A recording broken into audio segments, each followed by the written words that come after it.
నమస్తే వార్తలకి స్వాగతం. వివరాల్లోకి వెళితే దేశవ్యాప్తంగా సంచలనం సృష్టించిన దిల్సుఖ్ నగర్ జంట పేలుళ్ల కేసులో తెలంగాణ హైకోర్టు కీలక తీర్పు వెలువరించింది.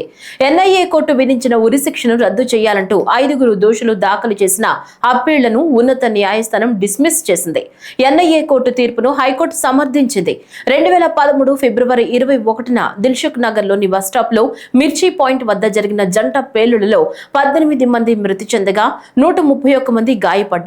ఈ కేసులో ప్రధాన నిందితుడు మహమ్మద్ రియాజ్ అలియాస్ రియాజ్ బత్కల్ పరారీలో ఉండగా మిగిలిన 5 నిందితులకు ఎన్ఐఏ కోర్టు ఉరిశిక్ష విధిస్తూ 2016 డిసెంబర్ 13న తీర్పు వెలువరించింది. అనంతరం ఉరిశిక్ష ధృవీకరణ నిమిత్తం ఎన్ఐఏ కోర్టు తీర్పును హైకోర్టుకు నివేదించింది.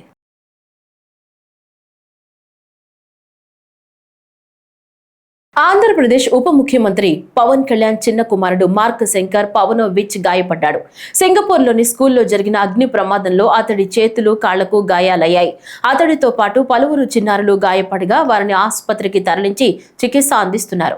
ఈ విషయం తెలుసుకున్న పవన్ కళ్యాణ్ సింగపూర్ వెళ్లనున్నారు. సింగపూర్లోని రివర్ వ్యాలీ షాప్ హౌస్ లో మంగళవారం ఉదయం 9:45 ఈ ఘటన చోటు చేసుకుంది. ఈ భవనంలో చిన్నారులకు క్యాంప్ నిర్వహిస్తున్నారు. 2-3 అంతస్తుల్లో మంటలు చెలరేగాయి. సమాచారం అందుకున్న సింగపూర్ సివిల్ డిఫెన్స్ ఫోర్స్ ఘటనా స్థలానికి చేరుకుని సహాయక చర్యలు చేపట్టింది. భవనం లోపల చిక్కుకున్న వారిని రక్షించి రెస్క్యూ సిబ్బంది బయటకు తీసుకొచ్చారు.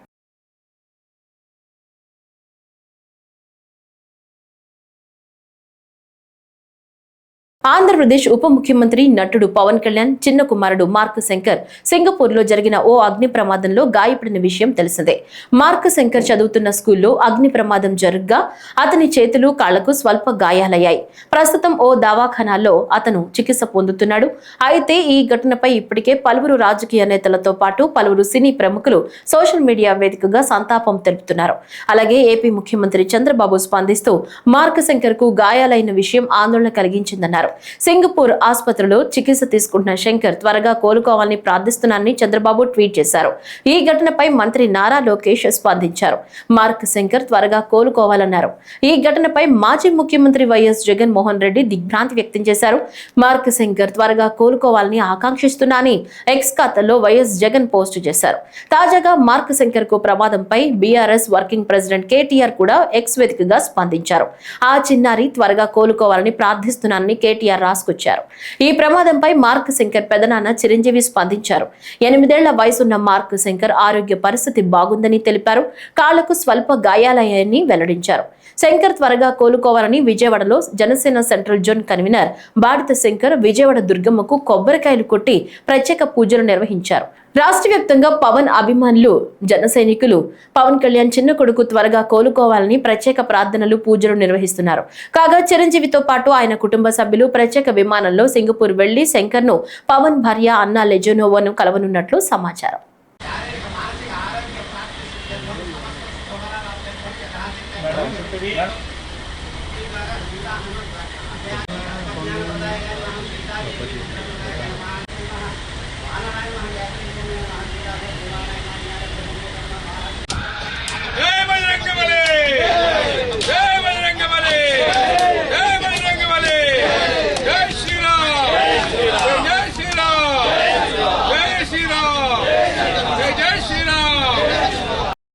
జరిగిన సంఘటన మార్క్ శంకర్ అంటే పవన్ కళ్యాణ్ గారి కొడుకు. వారికి కిచెన్లో వారితో పాటు ఒక 14 మందికి ఫైర్ యాక్సిడెంట్ జరిగి కాళ్ళకి చేతులకి దెబ్బలు తగిలినాయి. మరి ఆ యాక్సిడెంట్ తెలిసి కూడా మా నాయకుడు పవన్ కళ్యాణ్ గారు మన్యం ప్రజలకి ఏదైతే మాట ఇచ్చారో ఆ మాట ప్రకారం ఈ రాష్ట్రంలో పర్యటన చేస్తూ వాళ్ళకి ఇచ్చిన మాట ప్రకారం నిలబడి ఈ రాష్ట్రం సస్యశ్యామలంగా ఉండాలని ఆయన పవన్ కళ్యాణ్ గారి స్వయాన కొడుకైనా సరే పక్కన పెట్టి ఆ ప్రోగ్రాం ముగించుకొనే వారు ఆ బాబు దగ్గరికి వెళ్ళడం జరుగుతుంది. మరి ఆ కుటుంబం కూడా అందరూ సస్యశ్యామలంగా ఉండాలని ఆ అమ్మవారిని వాళ్ళ విలవేలిపోయినటువంటి అమ్మవారు కానీ వాళ్ళ ఆంజనేయ స్వామిని కానీ మేము మొక్కుకోవడం జరిగింది. అట్లాగే ఇక్కడున్న జనసేన నాయకులు విజయవాడ జనసేన చెందిన మహిళా లీడర్లు అందరం కూడా మొక్కు తీర్చుకొని కొబ్బరికాయలు కొట్టి మొక్కు తీర్చుకొని ఆ కుటుంబానికి ఏ ఆపద రాకుండా ఉండాలని కూడా మేము మనసారా కోరుకుంటూ ఆ ఆంజనేయ స్వామికి మొక్కు తీర్చుకున్నాం. పవన్ కళ్యాణ్ గారు ఈ రాష్ట్రం కోసం ఏదైతే కట్టుబడి ఉన్నారో ఆ మాట ప్రకారమే ఆయన జిల్లాల పర్యటన చేయడం జరుగుతుంది. ఆ జిల్లాల పర్యటనలో ఉన్నప్పుడు ఏ సంఘటన జరిగినా సరే అది ముగించుకొని వెళ్తున్నారు తప్పితే ఏది కూడా నా కుటుంబానికి ఆపద వచ్చిందనే కానీ ఏ రోజు కూడా వెళ్ళలేదు. ఇది మొదటిసారి కాదు, ఇలాంటి చాలాసార్లు జరిగినా సరే వారు ఇదే పద్ధతిలో ఈ రాష్ట్రాన్ని పాలిస్తున్నారు తప్పితే స్వార్థం కోసం ఈ రాష్ట్ర రాజకీయాలు పవన్ కళ్యాణ్ గారు అయితే ఎప్పుడు కూడా చేయలేదని కూడా ఈ సందర్భంగా తెలియజేస్తూ ఆ ఆంజనేయ స్వామి ఆ కుటుంబాన్ని చల్లగా కాపాడాలని కూడా ఈ సందర్భంగా తెలియజేస్తున్నారు. అమెరికా సుంకాల భారం పేరుతో ఆక్వా రైతులకు ఇచ్చే ధరలు తగ్గించవద్దని 100 కౌంట్ రొయ్యలకు కిలోకు 220 రూపాయల చొప్పున ఇవ్వాలని ముఖ్యమంత్రి చంద్రబాబు ఆక్వా ఎగుమతి వ్యాపారులకు సూచించారు. సుంకాల భారం నుంచి బయటపడడంతో పాటు ఆక్వా రంగం ఎదుర్కొంటున్న సమస్యల పరిష్కారంపై చర్చించి నిర్ణయాలు తీసుకునేందుకు ఆక్వా రైతులు, ఆక్వా రంగ నిపుణులు, ప్రభుత్వ అధికారులు, భాగస్వాములు, ఎంపెడా ప్రతినిధులు, ఎగుమతిదారులు మొత్తం 11 మందితో కమిటీ ఏర్పాటు చేయాలని అధికారులను ఆదేశించారు. గోదావరి జిల్లాలో ఆక్వా చెరువులకు కాలువల ద్వారా నీటిని సరఫరా చేస్తామని హామీ ఇచ్చారు. కేరళ తరహాలో అరకు ప్రాంతాన్ని హోమ్ టూరిజం పేరిట అభివృద్ధి చేస్తామని AP deputy CM Pawan Kalyan అన్నారు. అల్లూరి సీతారామరాజు జిల్లాలో 2వ రోజు ఆయన పర్యటన కొనసాగింది. డుమ్రిగూడ మండలం కురిడిలోని బ్రహ్మరాంబ సమేత మల్లికార్జున స్వామికి పవన్ ప్రత్యేక పూజలు నిర్వహించారు. అనంతరం గిరిజనుల కోరిక మేరకు గ్రామాన్ని ఆయన సందర్శించారు. అనంతరం నిర్వహించిన రచ్చబండ కార్యక్రమంలో పవన్ పాల్గొన్నారు. కురిడి గ్రామాన్ని మోడల్ పర్యాటక కేంద్రంగా తీర్చిదిద్దుతామని చెప్పారు. గ్రామ దేవతల ఆలయాలను అభివృద్ధి చేసి స్థానికులకు ఉపాధి కల్పిస్తామన్నారు. ఉపాధి హామీ పథకంలో భాగంగా ఉద్యాన పంటల మొక్కలను అందజేస్తామని చెప్పారు. కురిడి గ్రామ అభివృద్ధికి పవన్ తన సొంత నిధుల నుంచి 5 లక్షల రూపాయలు ప్రకటించారు.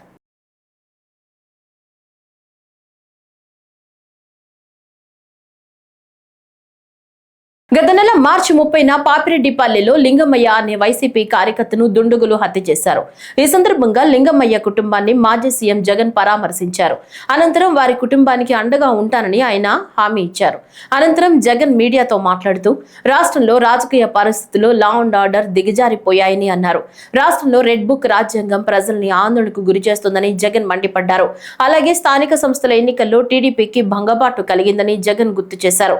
50 చోట్ల ఎన్నికలు జరిగితే 39 స్థానాల్లో వైసీపీ గెలిచిందని అన్నారు.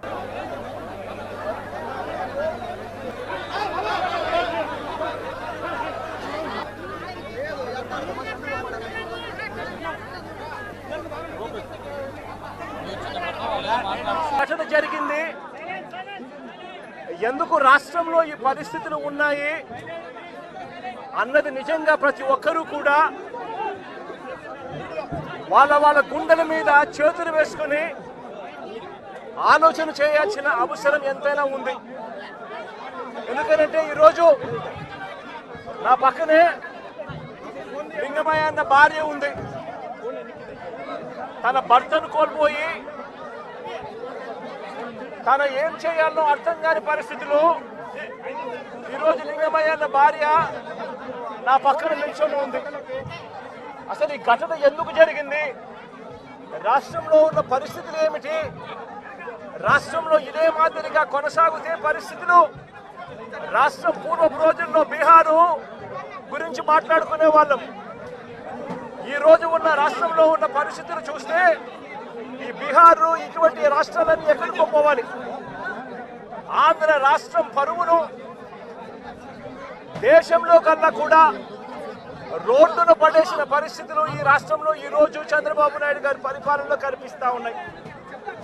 నేను అడుగుతా ఉన్నా, ఇదే పెద్ద మనిషి చంద్రబాబు నాయుడు గారిని అడుగుతా ఉన్నా, రాష్ట్రంలో ఇంత దిగజారిన రాజకీయ పరిస్థితులు, దిగజారిన లా అండ్ ఆర్డర్ పరిస్థితులు, రెడ్ బుక్ పరిపాలన ఎందుకు కొనసాగనిస్తా ఉన్నారు అని చెప్పి నేను అడుగుతా ఉన్నా. ఇదే రాష్ట్రంలో మొన్నటికి మొన్న 57 చోట్ల ఎన్నికలు జరిగాయి. ఈ 57 చోట్లకు జడ్పీ చైర్మన్లు ఎన్నుకునే కార్యక్రమం కానీ, ఎంపీపీ వైస్ ఎంపీపీలను ఎన్నుకునే కార్యక్రమం కానీ, కోఆప్షన్ సభ్యులను ఎన్నుకునే కార్యక్రమాలు కానీ, ఉప సర్పంచ్ ఎన్నుకునే కార్యక్రమాలు కానీ, వీటి అన్నింటిలోనూ కూడా 57 చోట్ల రాష్ట్రంలో ఎన్నికలు జరిగితే 7 చోట్ల చంద్రబాబు నాయుడు గారికి వాతావరణం సరిగ్గా లేదు అని, తాను గెలిచే పరిస్థితి ఎక్కడా కూడా కనిపించడం లేదు అని, ప్రలోభాలు పెట్టడానికి ఇంకా సమయం కావాలి అని ఏకంగా 7 చోట్ల ఎన్నికలు చంద్రబాబు నాయుడు గారు పోస్ట్పోన్ చేయించారు. మరో 50 చోట్ల ఎన్నికలు అనివార్య పరిస్థితుల్లో, ఇక జరగక తప్పని పరిస్థితిలో, అంటే చంద్రబాబు నాయుడు గారు ఎంత భయపెట్టినా ఎంత ప్రలోభాలు పెట్టినా కూడా ఎవరు కూడా లొంగని పరిస్థితి కనిపించిన నేపథ్యంలో ఎన్నికలు జరపక తప్పని పరిస్థితిలో జరపాల్సి వచ్చింది. నేను అడుగుతా ఉన్నా, ఈ 50 చోట్ల ఎన్నికలు జరిగితే ఏకంగా 39 చోట్ల వైఎస్ఆర్సీపీ గెలిచింది. దేశం మీద పెత్తనం కోసం ఉత్తర భారత పార్టీలు ప్రయత్నిస్తున్నాయని, అంబానీ ఆదానీ సంస్థలు వనరులు కొల్లగొట్టడానికి చూస్తున్నాయని ఆర్ నారాయణమూర్తి మండిపడ్డారు. మాజీ ఎంపీ ఎమ్మెల్యే వడ్డే శోభనాద్రీశ్వరరావు రచించిన రాష్ట్ర ప్రభుత్వ పథకాల ప్రాధాన్యతలో సవరణల ఆవశ్యకత పుస్తక ఆవిష్కరణ చలనచిత్ర నటుడు దర్శకుడు ఆర్ఆర్ నారాయణమూర్తి చేతుల మీదుగా ప్రెస్ క్లబ్ లో జరిగింది. ఈ సందర్భంగా శోభనాద్రీశ్వరరావు మాట్లాడుతూ, ప్రజల పన్నులు, కేంద్రం నిధులు, బ్యాంకుల రుణం కలిపి ప్రజా సమస్యల కోసం ఖర్చు చేయాలని, ప్రైవేట్ సంస్థలకు లబ్ధి చేకూరేలా అనవసర ప్రాజెక్టులు చేపడితే ప్రజా ప్రయోజనాలకు ధనం మిగలదని శోభనాద్రీశ్వరరావు వ్యాఖ్యానించారు. ప్రాజెక్టులు సందర్శన చేస్తున్నారే కానీ 2004లో శ్రీశైలం ఆనకట్ట ముందు ఏర్పడిన గొయ్యి ఎందుకు పూడ్చడం లేదని ఆయన ప్రశ్నించారు. రైతుల సమస్యల పరిష్కారం కోసం విధానాలు తీసుకురావాలని ముఖ్యమంత్రికి విజ్ఞప్తి చేశారు. ఉద్దానంలో నెలకి ఒకరు చనిపోతున్నారని, అనుభవం ఉన్న ముఖ్యమంత్రి ఏం చేస్తున్నారని ప్రశ్నించారు. నేను కాలేజీ డేస్లో చదువుకునేటప్పుడు చిన్నప్పటి నుంచి ప్రజల సమస్యల కోసం ఇలాగే పెద్దలు ఎవరైతే పనిచేస్తున్నారో వాళ్ళ స్ఫూర్తితో నేను ఉద్యమాలు చేస్తూ అలా వస్తున్నవాడినండి. ఆ దశలో ఆంధ్రప్రదేశ్లో ఒక వడ్డే శోభనాద్రీశ్వరరావు ఒక పెద్ద రైతు నాయకుడు, పెద్ద పేరు విన్నాయింది. ఓ యలమంచి శివాజీ గారి పేరు విన్నా, అంతకుముందే ఈవిడ గురువు గారు చరణ్ సింగ్ గారి పేరు విన్నా, రంగా గారి పేరు విన్నా. ఇలాంటి మహామహుల పేరు వింటూ వడ్డే శోభనాద్రీశ్వరరావు గురించి చూసి, అరే ఈ పెద్దయినా ఎంత పెద్దయినా ఎంత గొప్ప రైతు నాయకుడు, ఎంత తాపత్రయపడుతున్నాడు, ఎంత తప్పన పడుతున్నాడు, రైతు కోసం ఎంత ఫైట్ చేస్తున్నాడు అని నిజంగా ముచ్చటపడ్డానండి. ఒక ఫంక్షన్లో ఆయన కలిసా, దండం పెట్టా, ఎన్నాళ్ళకైంది సార్ మిమ్మల్ని చూసి భాగ్యం నాకు కలిగిందని. ఆ మహానుభావుడు ఎన్టీ రామారావు హయాంలో ఎన్టీ రామారావు కూడా అంటే మహా ఇష్టం. బికాస్ టువర్డ్స్ పీపుల్, ముఖ్యంగా టువర్డ్స్ రైతాంగం, ఆయన థాట్స్ కానీ, ఆయన ఆలోచన విధానం కానీ, ఆయన కార్యాచరణ కానీ అన్నీ తెలుసుకుని ఎన్టీ రామారావు గారు పిలిచి మరి, బ్రదర్ మీరు వ్యవసాయ శాఖ మంత్రి గారు ఉండండి అని చెప్పి ఆయన వ్యవసాయ శాఖ మంత్రి చేశాడు ఆయన ఎన్టీ రామారావు గారు.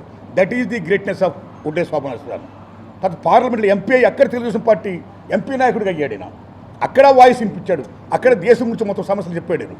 ఇలా చేసిన అయినా అనేక యుద్ధాల్లో పాల్గొంటూ, రైతు ఉద్యమాలు ఎక్కడ జరుగుతుంది సరే పాల్గొంటూ, ఏ పార్టీ కావచ్చు ఆయన సూచనలు, సలహాలు, విమర్శలు, సద్విమర్శలు చేస్తూ ఇప్పుడు ఆఫ్టర్ 80 years తర్వాత కూడా ఇంకా చిన్నపిల్లలాగా మొదట్లో ఏ విధంగా అయితే పరితపించాడో, ఏం చేసాడో అయినా అలాగే ఇదిగో రాష్ట్ర ప్రభుత్వాలు ఇలాగుండండి అని సూచనలు చేస్తూ, ఇదిగో ఇలా ఉంటే బాగుంటుంది, ఇలా చేయలేదు మీరు, ఇంకా ఇలా చేస్తే బాగుంటుంది, ఇది చదవండి అని చెప్తూ ఒక ఆదేశ సూత్రాలలాగా గవర్నమెంట్ పెట్టుకున్న ఐఏఎస్ ఐపీఎస్ ఆఫీసర్లు కేవలం వాళ్ళు చదువుకొని వచ్చారు. వీళ్ళు నేను తగ్గించట్లా, కించపరచట్లా, వాళ్ళు చదువుకొని పాస్ అయ్యి బాగా వచ్చారు. బట్ ప్రాక్టికల్ లైఫ్లో ఉన్నవాళ్ళు వీళ్ళు. Practical life is most important. కాబట్టి వాళ్ళ రాష్ట్రంలో ఏముండాలి, ఏమున్నాయి, ఎలాగున్నాయి, దానికి ఏం చేస్తే బాగుంటుంది అనే గొప్ప మెసేజ్ని ప్రభుత్వం సీఎం గారు కూర్చొని అనేక మంది ఐఏఎస్లు ఐపీఎస్లు గొప్ప గొప్ప నాయకులు పెట్టుకొని కూర్చొని ఆయన చర్చించి ఏం చేస్తారో, ఒక బడ్జెట్ని ప్రవేశపెట్టేటప్పుడు కానీ, ఇంకా రాష్ట్రంలో ఏం చేయాలో, ఇంకా ఏం మిగిలిపోయి ఇంకా ఇలా చేస్తే బాగుంటుంది అనే ఆలోచన దృక్పథంకి వచ్చినప్పుడు కానీ వడ్డే శోభనాద్రీశ్వరరావు ఈ పుస్తకం చదివితే నిజంగా చంద్రబాబు నాయుడు గారికి గొప్ప సూచన ఇది నిజంగా. దేశం ప్రగతి సాధించాలంటే మహిళలు ఎంటర్‌ప్రెన్యూర్స్ గా రాణించి మహిళా సాధికారత సాధించాలని, రాజధాని ప్రాంతంలోని విద్యార్థులు ఉద్యోగాల కోసం ఇతర రాష్ట్రాలకు వెళ్లాల్సిన అవసరం లేదని కేశినేని చిన్ని భరోసా ఇచ్చారు. విజయవాడ మేరీ స్టెల్లా కాలేజీలో ఫైనల్ ఇయర్ స్టూడెంట్స్ కు navigate the career after graduation program కార్యక్రమానికి ముఖ్య అతిథిగా ఎంపీ కేశినేని శివనాథ్ హాజరయ్యారు. చివరి ఏడాది విద్యార్థులతో సంభాషిస్తూ కేశినేని శివనాథ్ విద్యార్థులకు కెరియర్ కౌన్సిలింగ్ కల్పించారు. అమరావతికి ఏఐ సంస్థలు, రక్షణ సాంకేతికత, ఆటోమొబైల్ పరిశ్రమలు, Ratan Tata innovation hub, skill development centers రాబోతున్నాయని కేశినేని ప్రకటించారు. విద్యార్థులకు అవసరమైన కెరియర్ కౌన్సిలింగ్ కేంద్రాన్ని కేశినేని ఫౌండేషన్ ద్వారా ఏర్పాటు చేస్తున్నామని కేశినేని చిన్ని వెల్లడించారు. 1962లో స్థాపించిన ఇన్స్టిట్యూట్ అవునా. ఇటువంటి కాలేజీలో చదవాలని చాలామంది అనుకుంటారు.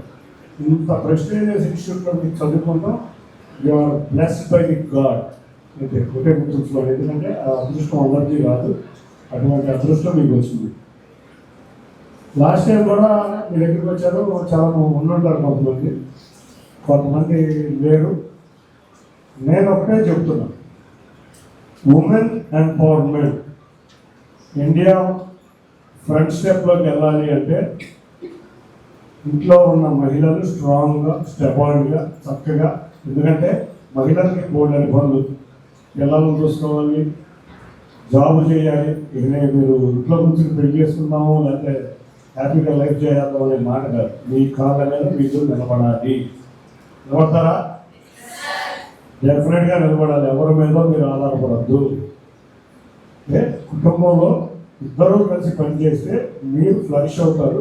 మీ పిల్లలు మీరు పెళ్లి చేసుకున్నాక వచ్చే పిల్లలని ఇన్ఫ్లుయెన్స్, మదర్ ఇన్ఫ్లుయెన్స్ ఎక్కువగా ఉంటుంది ఫాదర్ ఇన్ఫ్లుయెన్స్ కన్నా. అవునా కదా?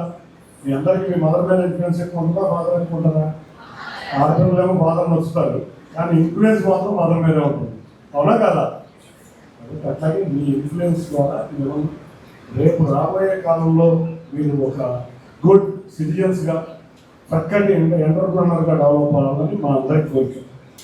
అందుకే నేను ఏమన్నానంటే, ఒక అవుట్గోయింగ్ బ్యాచ్ ఎవరైతే ఉన్నారో వాళ్ళతో ఇంటరాక్టివ్ సెక్షన్ మాట్లాడదాం, ఈ డౌట్స్ కూడా ఉంటాయి చాలా అని మేము ప్రోగ్రామ్ లాగా పెట్టాం. గుడ్.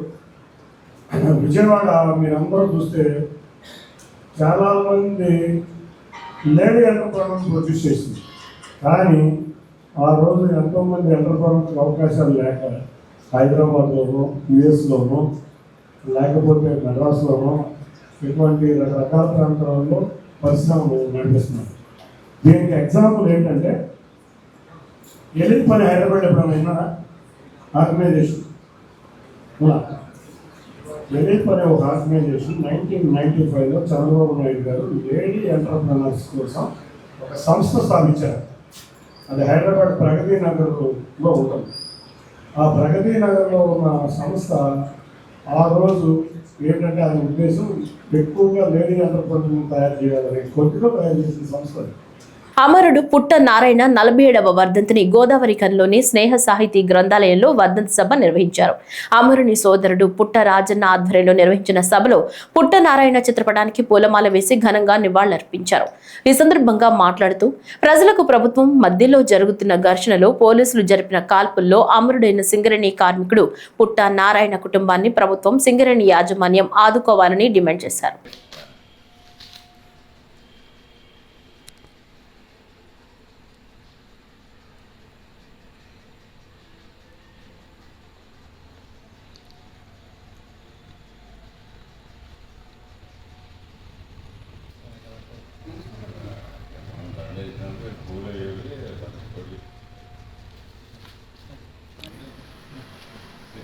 పొడిగా తెచ్చిన మంచిగానే ఉన్నది.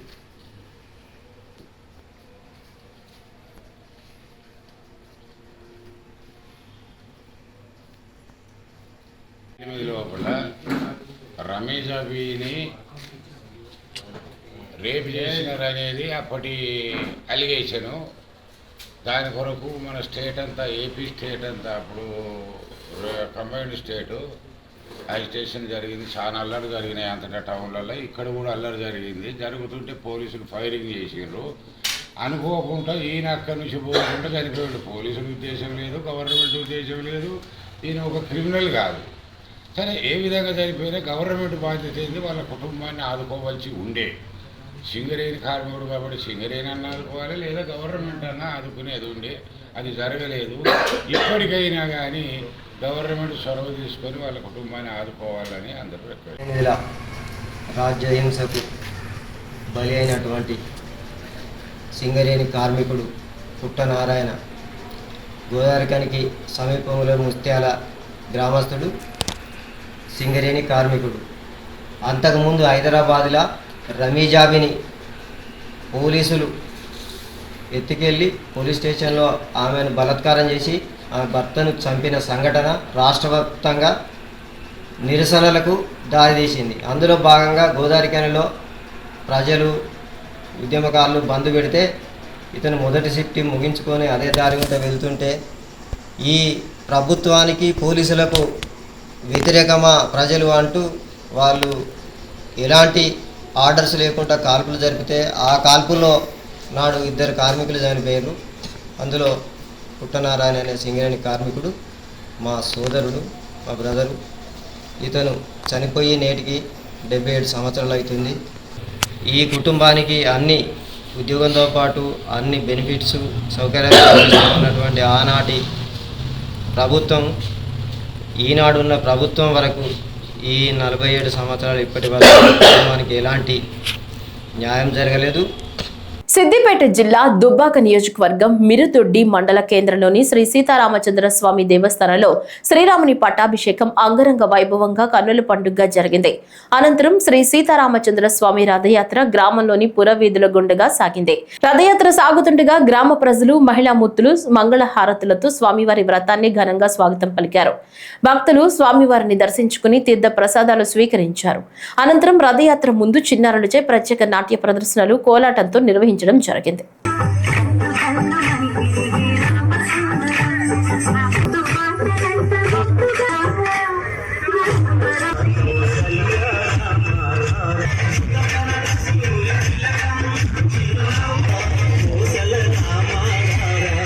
విజయవాడలో ఆధునీకరించిన పాస్పోర్ట్ సేవా కేంద్రాన్ని కేంద్ర విదేశాంగ శాఖ సహాయ మంత్రి కీర్తివర్ధన్ సింగ్, ఎంపీ కేశినేని శివనాథ్, నగర శాసనసభ్యులు సుజనా చౌదరి, గద్దె రామ్మోహన్ రావు, బోండా ఉమామహేశ్వరరావు సంయుక్తంగా ప్రారంభించారు.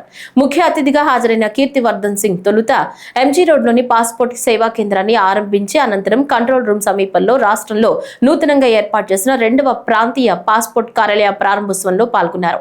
రీజనల్ పాస్పోర్ట్ కార్యాలయ శిలాఫలకం ఆవిష్కరించిన కేంద్ర మంత్రి కీర్తివర్ధన్ సింగ్ పాస్పోర్ట్ కార్యాలయ సిబ్బందితో సంభాషిస్తూ వివిధ విభాగాలు సందర్శించాక కార్యాలయ ఆవరణలో పాస్పోర్ట్ జారీ వాహనాన్ని కేంద్ర మంత్రి ప్రారంభించారు. విజయవాడలో ప్రాంతీయ పాస్పోర్ట్ కార్యాలయం ఏర్పాటు చేయడం ఆనందంగా ఉందని, కార్పొరేట్ ఆఫీసులకు ధీటుగా పాస్పోర్ట్ కార్యాలయం, ప్రాంతీయ పాస్పోర్ట్ కార్యాలయం ఉందని ప్రశంసించారు.